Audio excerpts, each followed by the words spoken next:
नमस्कार विद्यार्थी मित्रांनो, मी प्राध्यापक दीपक बुधवंत, के.बी. रोहमारे कनिष्ठ महाविद्यालय कोपरगाव आपलं सर्वांचं या व्हर्च्युअल लेक्चरमध्ये मनपूर्वक स्वागत करत आहे.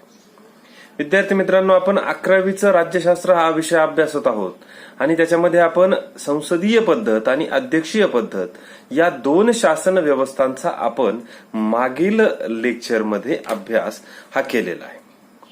विद्यार्थी मित्रांनो, या लेक्चरमध्ये आपल्याला संघ राज्य पद्धती म्हणजे नेमकी काय याचा अभ्यास आपल्याला या ठिकाणी करायचा आहे.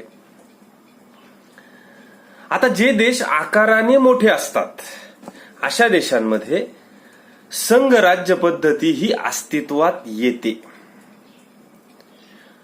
जे देश आकाराने मोठे आहे अशा अनेक प्रदेश एकत्र येऊन जे देश तयार झालेले असतात त्या ठिकाणी संघ राज्य पद्धती ही येत असते. अशा देशांमध्ये एका शासनामार्फत काम करणं हे कठीण असतं, म्हणून तिथं दोन पातळ्यांवर सरकार हे काम करत असतं. एक केंद्र पातळी आणि दुसरी राज्य पातळी. म्हणजे एक राष्ट्रीय पातळीवर त्यांना काम करावं लागतं, तर एक प्रादेशिक स्तरावर त्यांना शासनाचा कारभार हा करावा लागतो. कारण एका शासनाच्या माध्यमातून इतका मोठा देश असतो, तिथं कारभार करणं कठीण जातं. प्रशासनाच्या सोयीसाठी म्हणून अशा दोन स्तरांवर ही विभागणी ही केलेली असते. संपूर्ण देशाच्या स्तरावर जी विभागणी केलेली असते किंवा जे शासन चालतं त्याला राष्ट्रीय स्तरावरील शासन असं म्हणतात. तर प्रदेशांना किंवा घटक राज्य किंवा प्रांत अशी सत्तेची विभागणी ही केलेली असते. केंद्र किंवा घटक राज्य किंवा प्रांत अशी ती विभागणी ही केलेली असते. सत्तेची विभागणी ही दोन शासनांमध्ये केलेली असते. जी केंद्रीय पातळीवरचं शासन असतं त्याला राष्ट्रीय शासन किंवा केंद्र शासन किंवा संघीय शासन किंवा संघ राज्य शासन असं त्या ठिकाणी म्हटलं जातं. तर प्रादेशिक स्तरावरील शासनाला राज्य शासन असं म्हणतात.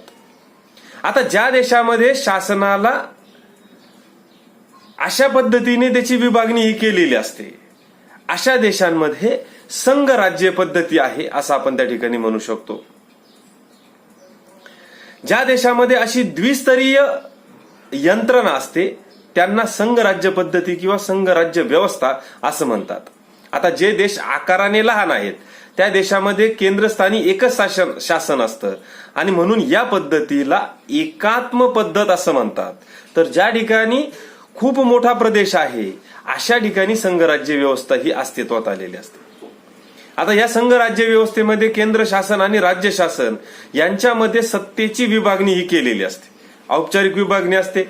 संविधानामध्ये त्याची स्पष्ट शब्दामध्ये नोंद केलेली असते आणि संविधानाच्या माध्यमातून हे सत्तेचं विभाजन हे स्पष्ट स्वरूपामध्ये केलेलं असतं. आता अमेरिकेच्या संविधानामध्ये केंद्र शासनाचे अधिकार हे स्पष्टपणे केलेले आहेत. तसंच भारताच्या संविधानाचा जर विचार केला आपण तर भारताच्या संविधानामध्ये सुद्धा अशा स्वरूपामध्ये अधिकाराची विभागणी ही केलेली आहे. ही अधिकाराची विभागणी करत असताना केंद्र सूची, राज्य सूची आणि समवर्ती सूची या तीन सूच्यांच्या माध्यमातून भारतीय संविधानाने त्याच्या 7व्या परिशिष्टामध्ये राज्यघटनेच्या 7व्या परिशिष्टामध्ये केंद्र आणि राज्य सरकार यांचं अधिकाराची विभागणी ही केलेली आहे. केंद्राकडे जास्त अधिकार दिलेले आहेत, तुलनेमध्ये राज्याकडे कमी अधिकार दिलेले आहेत. केंद्र सूचीमध्ये जास्त विषयांचा समावेश केलेला आहे. जवळपास 99 विषयांचा समावेश हा केंद्र सूचीमध्ये केलेला आहे. आणि समवर्ती सूची म्हणजे दोन्हीही केंद्र आणि राज्य यांना एकत्रित जो अधिकार दिलेला आहे तो समवर्ती सूचीच्या संदर्भामध्ये दिलेला आहे. या समवर्ती सूचीच्या संदर्भामध्ये केंद्र सरकार आणि राज्य सरकार हे दोन्ही कायदे करू शकतात. परंतु जर एकाच वेळी दोघांनी कायदे केले तर केंद्राचा कायदा हा अस्तित्वात राहतो आणि राज्याचा कायदा हा आपोआप नष्ट होतो. म्हणजे याच्यावरून आपल्याला असं दिसतं की भारताचं जे केंद्र सरकार आहे त्याला जास्त अधिकार आहे, तुलनेने घटक राज्य सरकारला कमी अधिकार आहे. म्हणजे विषयाच्या बाबतीत 99 विषय हे मुळात जास्त आहे, 67 विषय आणि 99 विषय.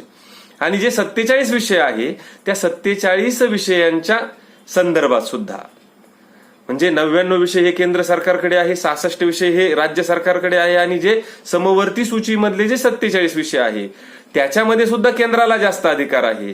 याच्यावरून आपल्याला असं दिसतं की भारताचं केंद्र सरकार हे जास्त शक्तिशाली आहे. म्हणून भारतीय संघराज्याला एकात्मतेकडे झुकलेलं संघराज्य असं सुद्धा त्याचं वर्णन हे केलेलं आहे. आता ह्या संघराज्य व्यवस्थेची सुरुवात नेमकी कुठून झाली, तिचा जर इतिहास आपण पाहिला तर मध्ययुगातील युरोपात संघराज्याचे ऐतिहासिक संदर्भ हे आपल्याला सापडतात. तेथे प्रबळ शत्रूचा सामना करण्यासाठी, तिथे छोटी छोटी राज्य होती आणि मोठ्या शत्रूचा सामना करण्यासाठी म्हणून तिथले जे छोटे छोटे देश होते त्यांनी काय केलं, एकत्र आले.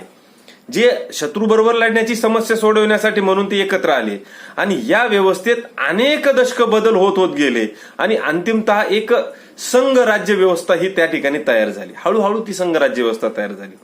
मोठ्या शत्रूचा सामना करण्यासाठी छोटे राष्ट्र एकत्र आले आणि त्यांनी एकत्र येऊन एक अशी व्यवस्था तयार केली की ज्या विरोधात या शत्रू बरोबर लढता येईल आणि त्यातूनच ही संघ राज्य व्यवस्था ही निर्माण झालेली आपल्याला दिसून येते.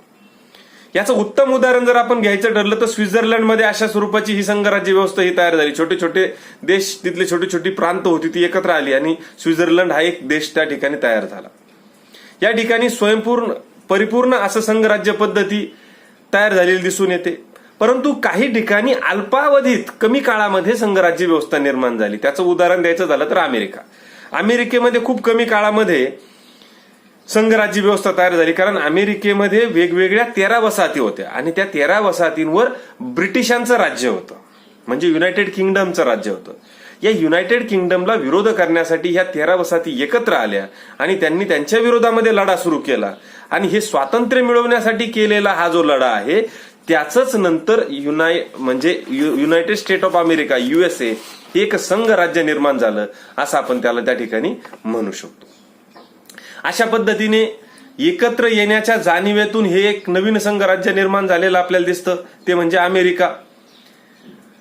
अशा प्रकारे अस्तित्वात आलेल्या संघराज्यांना एकत्रीकरणातून आलेलं संघराज्य असं म्हटलं जातं. याच पद्धतीने कॅनडा, ऑस्ट्रेलिया या देशांमध्ये सुद्धा संघराज्य व्यवस्था ही तयार झालेली आपल्याला दिसून येते. आता भारताचा जर विचार केला तर भारत सुद्धा एक संघराज्य आहे. भारताला स्वातंत्र्य मिळाले त्यावेळेस अनेक संस्थानं ही ब्रिटिशांच्या आधिपत्याखाली होती, ब्रिटिशांचं त्याच्यावर वर्चस्व होतं. ज्यावेळेस आपल्याला स्वातंत्र्य मिळवण्याचा आपण लढा सुरू केला त्यावेळेस आपण एक राज्य म्हणून त्या ठिकाणी पुढे आलो आणि हे वेगवेगळे जे प्रदेश आहे ते सगळे एकत्र आले, त्यातून हे संघराज्य निर्माण झालेलं आहे. परंतु संघराज्य तयार होण्याच्या सुद्धा 2 पद्धती आहे, एक केंद्राकर्षी पद्धत आणि एक केंद्रोत्सारी पद्धत. आता अमेरिकन संघराज्य हे केंद्राकर्षी पद्धतीने तयार झालेलं आहे, म्हणजे पहिले प्रांत तयार झाले आणि ते प्रांतांनी एकत्र येऊन त्यांनी संघ तयार केला, म्हणजे तिथं संघराज्य पद्धती तयार झाली.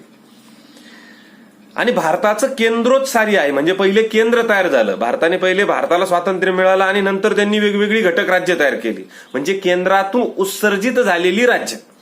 ज्यावेळेस आपल्याला स्वातंत्र्य मिळालं त्यावेळेस आजच्या इतकी घटक राज्य भारतामध्ये अस्तित्वात नव्हती. हळूहळू म्हणजे आज जे आपल्याला वेगवेगळी घटक राज्य दिसतात ती भारताला स्वातंत्र्य मिळाल्यानंतर भाषिकतेच्या तत्वावर भाषावार प्रांतरचना केली आणि ही वेगवेगळी घटक राज्य आज अस्तित्वात आलेली आहे.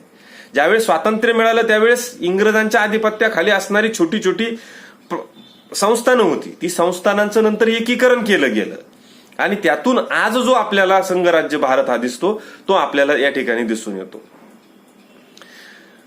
जसं अमेरिकेचं संघराज्य हे एकत्रीकरणातून तयार झालेलं आहे, ते केंद्रोत्सारी पद्धतीने तयार झालेलं आहे, म्हणजे अगोदर प्रांत तयार झाले आणि नंतर त्या ठिकाणी घटक राज्य किंवा ते एक USA United state of America तयार झालं. तसं भारताचं केंद्रोत्सारी पद्धतीने, अमेरिका केंद्राकर्षी पद्धतीने झालं, तर भारत हा केंद्रोत्सारी म्हणजे केंद्रातून उत्सर्जित होऊन भारताचं संघराज्य हे तयार झालेलं आपल्याला दिसून येतं. प्रत्येक संघराज्यामध्ये केंद्र सत्तेचे विभाजन हे केलेलं आपल्याला दिसून येते. युनायटेड किंगडमचा विचार केला तर तिथं एक केंद्रीय शासन पद्धती आहे, परंतु आज जर तिथं आपण विचार केला तर तिथील स्कॉटलंड, वेल्स व उत्तर आयर्लंड यांना काही प्रमाणात स्वायत्ता दिलेली तिथं दिसून येते, स्वतंत्र त्यांना दिलेलं दिसून येतं, कारण त्या ठिकाणची विधिमंडळ आज स्वतंत्र आहे. म्हणजे सत्तेची विभागणी ही प्रत्येक ठिकाणी केलेली दिसून येते. तसंच भारतामध्ये सुद्धा हे सत्तेचं विभाजन हे केलेलं आहे आणि ते सत्तेचं विभाजनामध्ये केंद्र शासनाला जास्त अधिकार आहेत, तुलनेने घटक राज्यांना कमी अधिकार आहेत. म्हणून भारतीय संघराज्याला संघराज्य सदृश्य संघराज्य किंवा एकात्मतेकडे झुकणारं संघराज्य असं त्याचं वर्णन हे केलेलं आहे. आता भारतीय संघराज्याचा जो प्रवास आहे तो संमिश्र स्वरूपाचा आहे.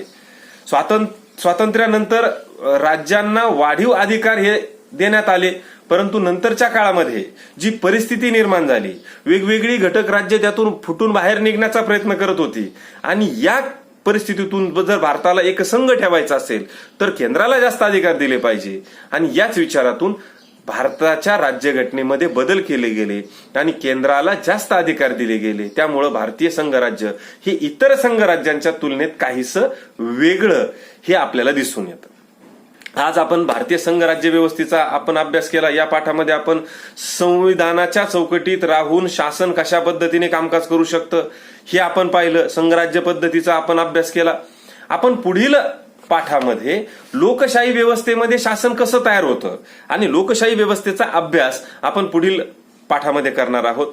विद्यार्थी मित्रांनो, आपण चौथा प्रकरणाचा पूर्ण अभ्यास या ठिकाणी आपला झालेला आहे. आपण पुढील 5वं पाठ पुढील व्हर्च्युअल लेक्चरमध्ये पाहणार आहोत. तोपर्यंत विद्यार्थी मित्रांनो, आपण घरी राहा, सुरक्षित राहा, आपल्या घरच्यांची काळजी घ्या आणि आपल्याला जर हे लेक्चर आवडलं असेल आणि येणारं लेक्चर जर आपल्याला सहजासहजी पाहायचं असेल तर आपण या युट्यूब चॅनलला सबस्क्राईब करा, बेल आयकॉनवर प्रेस करा, जेणेकरून आपल्याला येणारं जे व्हर्च्युअल लेक्चर आहे ते अगदी सहजासहजी पाहता येईल.